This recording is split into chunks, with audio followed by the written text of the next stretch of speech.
Obviously, cyber attacks from Russia, the threat of them, are nothing new. What makes this time different?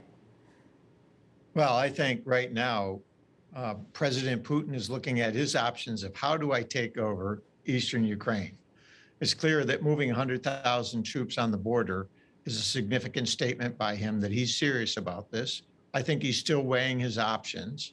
And I think what the president, our president, and Europe is trying to do is how do we keep him from going into eastern Ukraine and doing what he did 8 years ago in Crimea. I think that's what he's trying to do. And I think he believes it's a good time to do it. There's a lot of opportunity here. And he's weighing the consequences, those increased sanctions, and Europe and the United States coming together to do that versus him getting eastern Ukraine, which he's always wanted. So this has gone on for a while. I think he's now putting a statement in. It's a good opportunity from his perspective. What's the cost? What is the cost? I think from my perspective, the cost would be they've got NATO and the US aligned and Europe aligned on this. I think we've got everybody leaning in. It was a great move, I think, by the administration in Europe to start bringing in more oil from the Middle East into Europe. I think that's a huge statement because that's a long time enduring economic impact on Russia. And it means that Europe can live without Russian oil and gas, and here's how we're going to do it. So I think that's key. What I worry about, though, is, as you mentioned this, is that the attacks on the Ukraine could just go in cyber like they did in 2017. And if you recall, those NotPetya attacks impacted the world. FedEx, Maersk. That destructive wiper virus caused a tremendous amount of problems for everyone. We could see the same thing here, and it could grow. And my concern is this could get out of hand.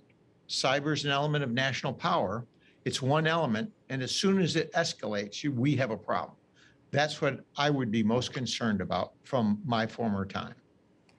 What about when it comes to a possible cyber attack on the United States? What would you be most concerned about there? Is it an attack on critical infrastructure? Is it an attack on, hospital records, the power grid, the supply chain? Each one of those has different consequences from my perspective. If you think about what are they going to hit? There are devastating attacks that they could do against the energy, the oil and gas sector. Think Colonial Pipeline and a number of those. Actions they could do against hospitals. But if they do that against hospitals, that has a different, I think, set with our people. Going after energy and shutting down the pipelines, the oil and gas, what would that do to our will to engage? That's the question. What Russia is going to look at, what can they do to impact the will of the American people? And what can they do to impact the will of the European people in this conflict? That will to fight, that will to push back is something that we have to consider. It could backfire. They could think we're going to do this and it would backfire as it did in World War II. So I think these are the things that we have to consider. As you look at this, Emily, what it all comes back to is what Chris English talked about a few weeks ago and what they did in the Solarium Commission. We have to now think about cyber as an element of national power, how we're going to bring the public and private sector together to defend this nation and to work with our allies. We got to get that going. What kind of cyber actions on the United States or Ukraine would lead the U.S. to retaliate? And what kind of offensive cyber actions do you imagine the U.S. would take? Well, I think there's both covert and overt operations and things that we would do. I'm sure they would consider all of those. And really what the National Security Council would do is bring all that together. They'd bring in General Nakasone and the team and say, what options do we have? What can we do to respond? What would we do diplomatically? What would we do economically? What can we do in cyber? And what other actions can we and our allies take? All of that comes up with a series of capabilities that the president and the principals committee would look at. In taking all that together, from my perspective, you've hit some of the key things. Critical infrastructure, what do they do? If you hit critical infrastructure and it causes significant damage to this country, I believe it will not go without a response.